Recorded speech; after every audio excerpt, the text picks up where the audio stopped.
Hi, welcome to the LBJ School information session. In this session, we're going to go over all of the information about our different programs and how to apply.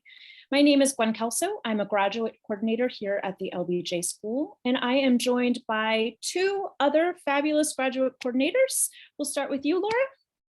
Hi, I'm Laura Roach. Thanks for virtually joining us today, and we'll be glad to fill you in on all the details of our programs and application process. And last but not least, Amy. Hi, y'all. My name is Amy Pakes. I am also a graduate program coordinator here at the LBJ School. If you have any questions after watching this video, feel free to hit us up at that email address on the slide right there. Cool. Moving right along. So a couple things we just want to put out there about application best practices. The one question everybody has is about the GRE. It is waived for the 2022 admissions cycle. You're welcome to submit your GRE if you would like to. I would only submit it if you have really great scores. You're going to have to kind of use your best judgment on that one. What's a really great score? I don't know, whatever you're really proud of. If you feel like it's going to augment your application, so perhaps there's something, maybe you didn't do as well as you wanted to in undergrad and you want to show that you've come a long way, that is a way that you can do that for sure. All pieces of your application, and this is also really important and want to highlight it, must be received for your application to be reviewed. That includes all of the LBJ required materials. So that's your statement of purpose, your 3 letters of recommendation, your transcripts, your resume, etc. Everything has to be in for your application to be considered. Last but not least, remember your UT EID in all of the emails that you send. So once you create your application, you're going to have a little code. It'll be a combo of letters and numbers. That's kind of your gateway to the kingdom. So make sure that you always include that in any of the emails you send to that LBJ admit email address. Why LBJ? There are a number of reasons. One, the values. So one of the things that we try very hard to do here at the LBJ School is make your education affordable. We do that through a number of opportunities that we'll talk about a little later on in this presentation, but we do everything we can to make it affordable because we know you're going into a career of public service, so we want to set you up for success. Research. So you're here at a Tier 1 research university at the University of Texas at Austin. We'll talk more about that here shortly, but you will have at your fingertips a number of resources for research. So that's pretty exciting. The other thing, and I think we all know it's all about who you know, we have a robust alumni network. Our faculty are very involved with our students. So one of the things that you'll walk away with from the LBJ School is a number of connections. So a lot of opportunities to open doors for you in your career. And last but not least, customization. So we are very flexible in terms of your degree. So we do that with a number of different things, including dual degrees, specializations. We'll talk more about that shortly, but the world is sort of your oyster. You can tailor your education to your specific interests. And really, last but not least, is Austin. So the location, Austin, as you probably know by now, is a destination city. So what a great place to live. Facts and figures. We are the #1 public affairs school here in Texas, according to the US News and World Report. As I mentioned earlier, we have a number of alumni. They are very active, so that's pretty exciting. We are also one of the top 10 graduate schools for public affairs, also according to US News and World Report. And lastly, we have a really small class size. So that is always a big draw. Your core courses, you may have up to 20, 25 people, but once you get into more of the nitty gritty of your particular interests and policy areas, your class size is going to be much smaller. So you really are going to develop some meaningful relationships. Now I'll jump into the overview of our programs and what we offer at the LBJ School.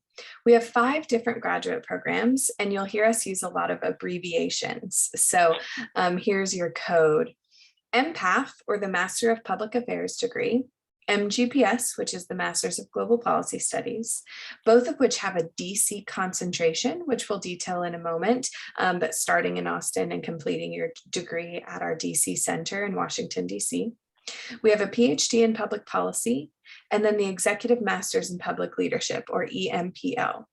The EMPL program, their admissions and program are all run out of a separate office at the LBJ School. So if you're ever looking to get directly in contact with the folks that can run you through all the details, look for their contact information on our website. So the MPAF program, or Master of Public Affairs, examines policy through a domestic lens. This is a 48 semester hour master's degree, 27 of which are core coursework. So the classes that you are required to take, you may have a few choices of flavors as far as which faculty are teaching which semester, but those are the mandatory classes. Then 21 semester hours of electives. Those can be taken at the LBJ School or in other departments across campus at the graduate level. Maybe you're really interested in social work or law or some classes that overlap in the business school. There's a lot of different ways to meet those 21 semester hours of electives requirement.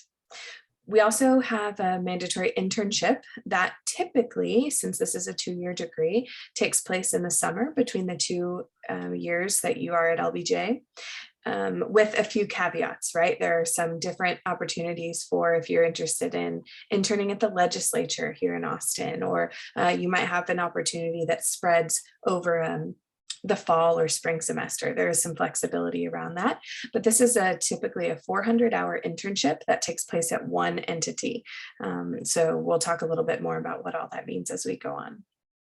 Now, I did talk about the different ways to customize your degree, and the MGPS degree is similar in that it examines policy through a global lens, but this is a 49 semester hour degree. So you'll notice that 21 semester hour of core courses, same as the MPAF degree. And then you've got a little bit of a different breakdown. So in the MGPS degree, you're required to name a specialization. So it's similar to having a minor when you are an undergrad, but sort of the avenue or flavor of global policy that you're most interested in. And then you also have some free electives that, of course, like I mentioned earlier, can be taken at the LBJ School or in other departments across campus. And then that 1 extra hour comes from a crisis simulation. This is a weekend that's offered every other year, so you'll take it just once while you're at the LBJ School.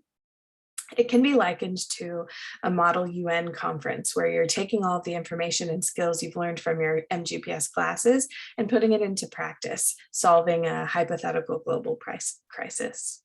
There's also an internship requirement for the MGPS program that is more globally focused. So that, of course, can be something that you do abroad or a domestic internship, or even here in Austin. Lots of different opportunities to fulfill that requirement.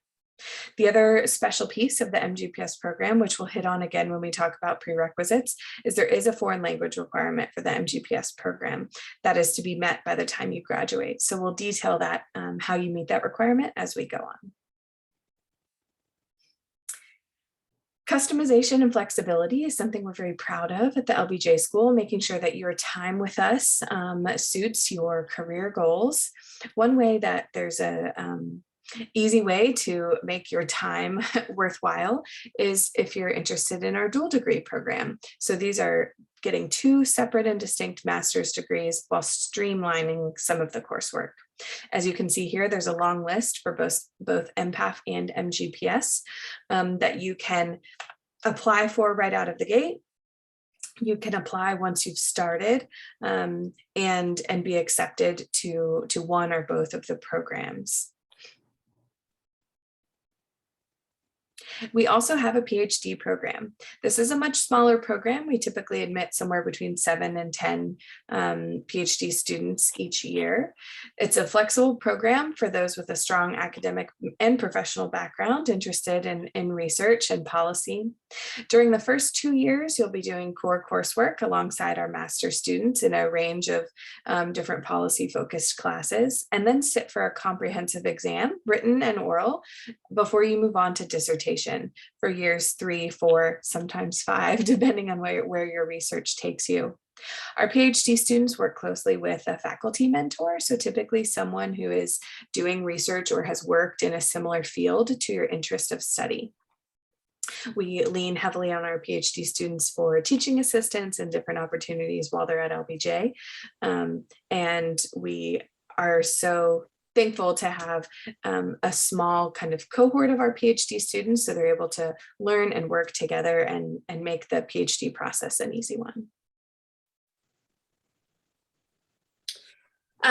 You've heard us mention our DC concentration.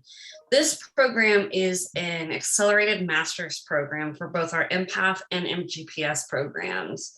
Instead of graduating in the traditional 24 months, students in these two programs will graduate in 18 months. So you'll start your first semester in Austin with the rest of your cohort.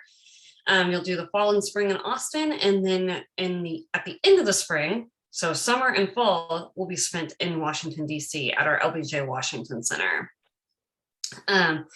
Your time in Washington, D.C. is solely focused on allowing you the opportunity to live, work, and network within sort of the D.C. community. You'll take on a 6-month apprenticeship in which you work with an organization based out of D.C. And you'll essentially work full-time and take classes usually at night on a part-time basis. The folks at our LBJ Washington Center are also very keen on hosting events that anybody in the LBJ community can take advantage of. So even if you're not a DC concentration student, there might still be events in the DC area that you might be interested in attending. As far as other ways to get involved once you enroll here at the LBJ school, research centers are a huge part of what we do. Having that sort of research background, I think, is important for a lot of students when they walk in our doors. And this is just a short list of a few of the many research centers that our students get involved with. Some of these are located in the school. Some of them are located in other departments across campus, but have our faculty affiliated with them. So there might be all kinds of opportunities to pursue a research assistantship with one of these groups. Along with the research opportunities, there are also opportunities to network with policy leaders on a national and international level. Because of our affiliation with the LBJ Library and the LBJ Foundation, we're able to bring in a lot of big name speakers to meet with and network with students, just to talk about their experiences and things they've learned throughout their careers.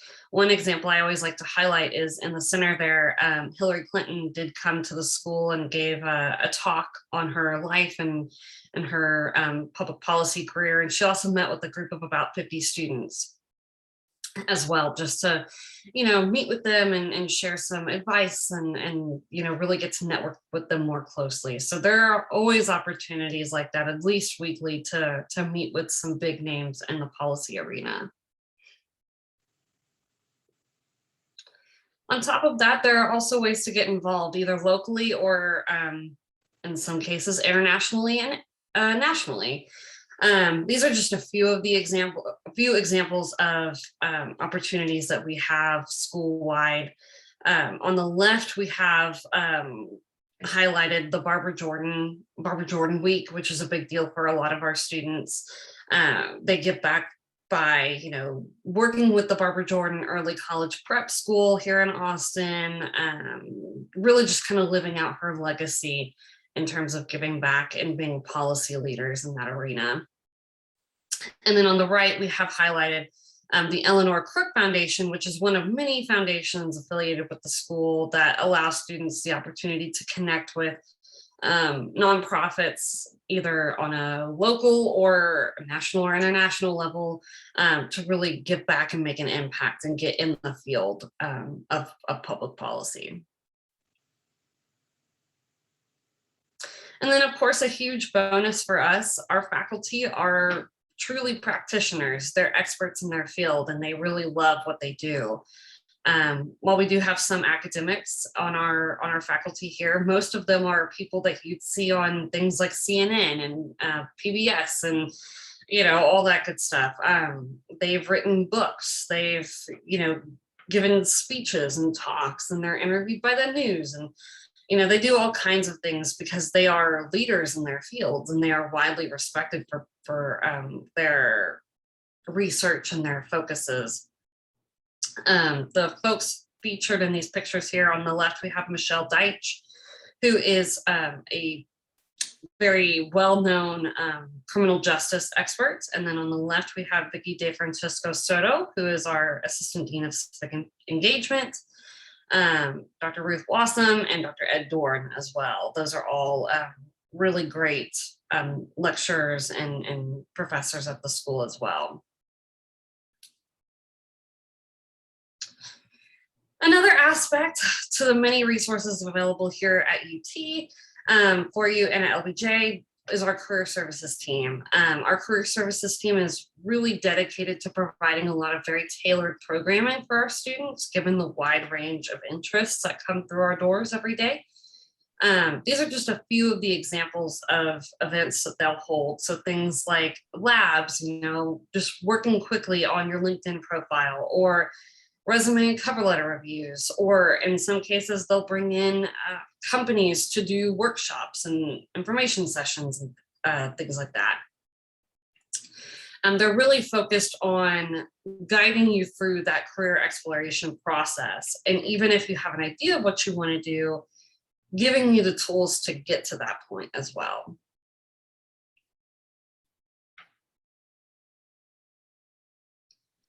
Another huge aspect of what they do is what we call our alumni mentorship program. As Gwen mentioned earlier, our alumni are very active and really eager to give back in a lot of different ways, and this is one of the ways they do that. Our alumni mentors are really there to guide you through everything from picking out classes to setting you up with informational interviews, to just having somebody to chat with when you really need a listening ear. They are really geared to be there for you through a pretty transformational part of your career. And our careers team works very closely with the alumni, with our alumni relations department, to kind of partner you up with people who might be a good fit for your interests or your location, or whatever your career goals are. We also have, I think it's in the middle of its first year of inception. We have an alumni mentorship program for students of color as well, which is a great opportunity for minority students to really, partner up with somebody who's kind of been in their shoes and had an impactful career. So that's a really neat thing to look forward to as well. These are just a few stats for our internship requirement that Laura talked about. This is certainly not, the end all be all. This is just a snapshot in a period of time, but it is helpful to kind of get an idea of where our students intern at by sector. As you'll see, there's a pretty big significant involvement in the public and nonprofit sectors. We are seeing an increase in the number of private sector internships through consulting and things like that, but that's just kind of a brief snapshot, like I said, of what to expect.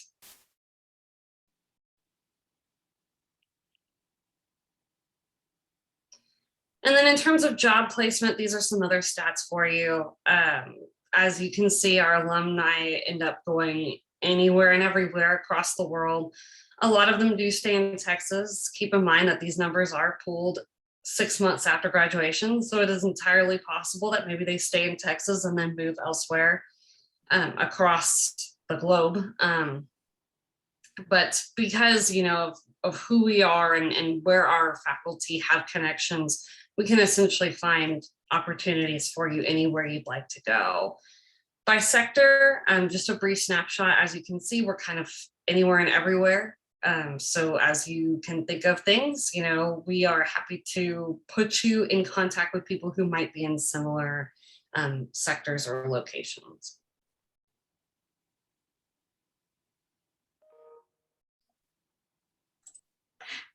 As you consider application to graduate school, we recognize fully that funding your education might be on the top priorities. And so fellowships are available at the LBJ school. That's our fancy word for scholarship. There's a couple different ways to receive an admissions fellowship.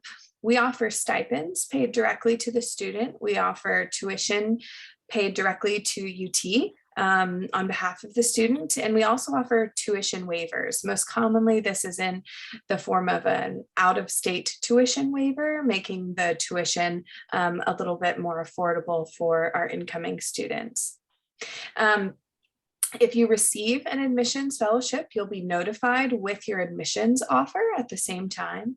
And it's important to note that if you are interested in funding directly from the LBJ school, that is only offered to students who are enrolled full-time. So for us, that's at least 9 hours of coursework, or typically 3 classes, although most of our students take 4 classes a semester.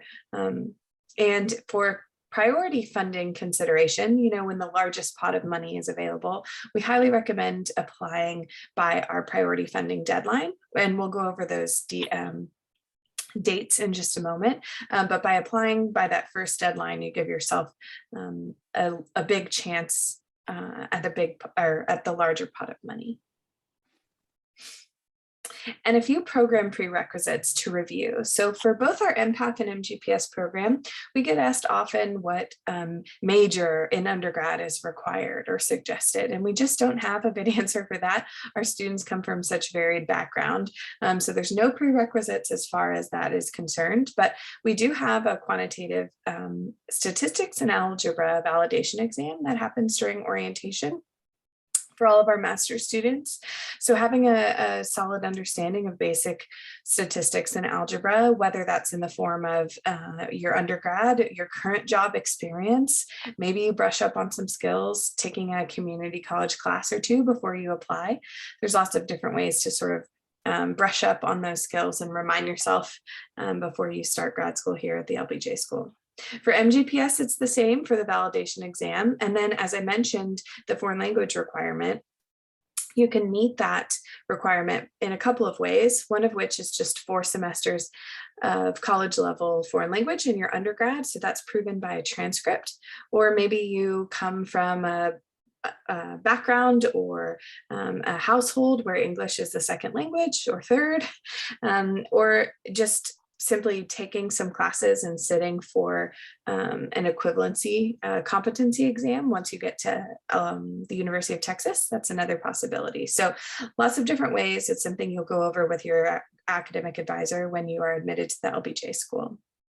For our PhD program, we do require a master's or a JD, and work experience is encouraged. Most of our PhD students have not all gone straight through academically, but do have some work experience to relay. And then the EMPL program, as we mentioned, does their admissions in a different department, but they do require 7 to 10 years of work experience before that executive master's. And they always waive the GRE. That is not a requirement for their program application. All right, now all about applying and the application and what you need to do. So we're going to talk about this in 2 parts, what's required for UT Austin, and then what additional application materials are going to be required for the LBJ school. So for UT Austin, you're going to need to have a bachelor's degree. You can be currently enrolled in your bachelor's degree and still apply. But one way or the other, you will have to have a completed bachelor's degree at the time you begin your studies. If you are applying to the PhD program, you will also have to have completed either your master's or your JD. The grad school is also going to require that you have a minimum GPA of 3.0 on a 4.0 scale.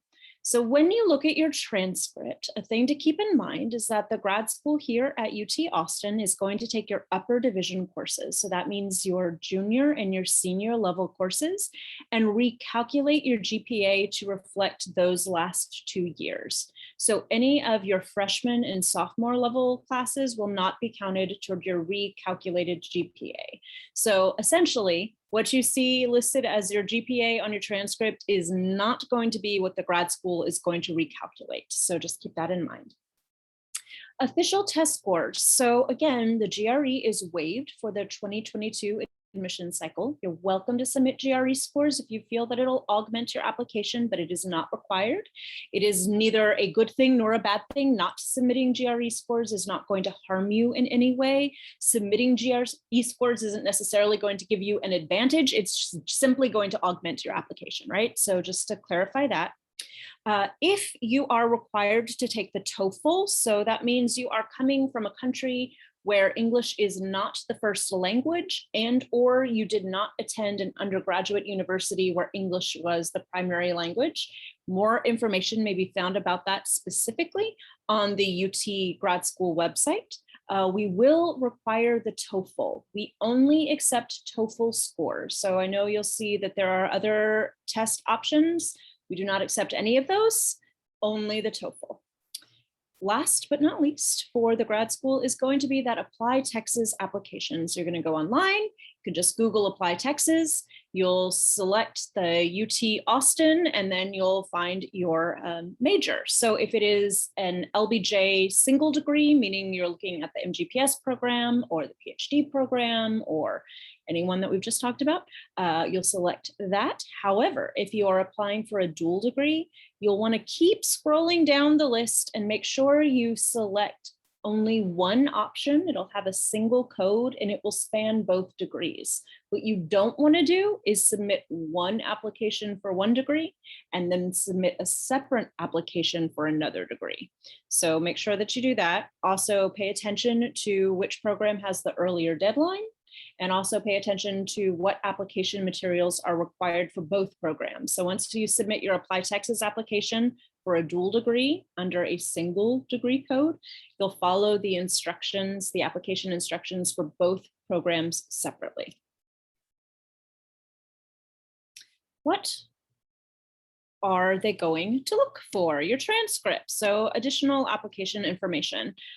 Transcripts, so you're going to need to submit official transcripts from every senior level college that you attended. The good news is once you submit your Apply Texas application, you're going to have access to what's called a My Status page. Your My Status page is exactly what it sounds like. It is where you check the status of your application. It's also where you upload additional materials like your transcripts. My Status is very smart. It will tell you exactly what transcripts it requires. When you go to submit your transcripts, they must be official. So you'll request a transcript from your university. It will come in the mail. It will have a big stamp on it that says, do not open official document. You'll go ahead and open it anyway. You'll scan it on in. And then again, those test scores. For LBJ, so now you've done everything that's required for UT Austin. Now you're on your My Status page and you're going to see that there are additional materials for the LBJ school. Again, if you're applying to a dual degree, you may have additional materials for that program. So make sure that you're paying attention to both programs' websites. We are going to require a statement of purpose. We do not have formatting requirements for the statement of purpose. We really want this document to be yours to do with as you see fit. We do posit a question. You may determine, you can figure out what that question is by going to our website and visiting each program you're interested in. It'll have the prompt. So address whatever that question is on our website, but then you're welcome to go into more detail. So if there's something on your application that you want to, maybe you didn't do as well as you thought you would in undergrad and you want to explain that. Maybe you had a work experience that you really want to highlight to the admissions committee. Again, this document really is yours. There are no formatting requirements. As I mentioned earlier, I recommend you keep it between 2 to 3 pages in length. Single space, double space, ultimately that's up to you. Use your best judgment. Resume, we're going to require a resume from you. Resume, CV, whichever is totally fine. No formatting requirements. Again, just use your best judgment. We will also require 3 letters of recommendation. So in a perfect world, 1 letter would be academic and 2 would be professional. If you are a student coming directly from undergrad and you do not have professional resumes, that's okay. You just need to have one of your recommenders talk about your maturity level and how you will thrive in a rigorous academic environment. Conversely, if you're a professional and you don't really have an academic reference, that's also okay. You're just going to need one of those professional references to talk about, again, how you're going to thrive in an academic, rigorous environment, a rigorous academic environment. So those 3 letters. And again, all of these materials must be received by the deadline for your application to be considered complete. So with all these documents, I'm sure you're wondering, when do I submit them by? Which is a very good question. So our application for a fall 2022 start will open on September 1st. At that point, you can go in to Apply Texas and submit your application and your supplemental documents. Our priority funding deadline that Laura mentioned is December 1st, 2021. So approximately 3 months after the application opens. We will not review applications until after that date. So even if you have your application in by September 2nd, September 2nd, it will not be reviewed until after December 1st. The PhD deadline, that is their final deadline. So that is the only deadline the PhD program has, is December 1st. After December 1st, we will not review any other PhD applications. We will, however, continue reviewing master's applications until March 15th. That is our final deadline. So just something to think about as you're planning out requesting letters and taking care of all of your other supplemental documents. You do have technically until March 15th to complete your master's application. However, after that December 1st deadline, funding can become a little hard to come by. So if funding is of the utmost importance to you, I would highly recommend getting everything in by December 1st.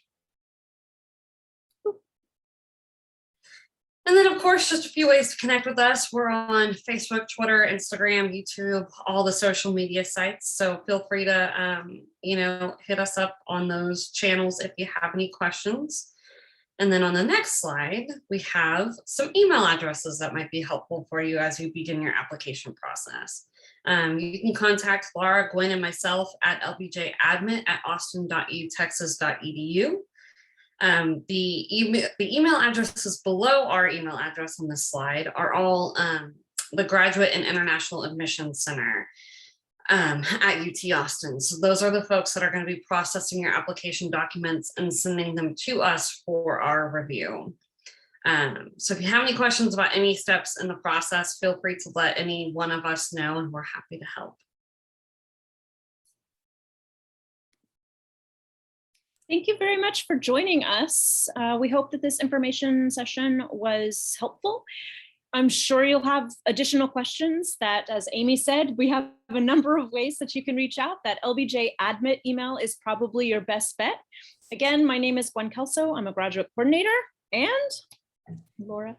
I'm Laura Roach. Thanks so much for joining us today. If you want to be connected to a student or maybe a faculty member, please reach out so we can help you. And I'm Amy Pakes. It was a pleasure to walk you through all of this information today. We look forward to seeing your applications.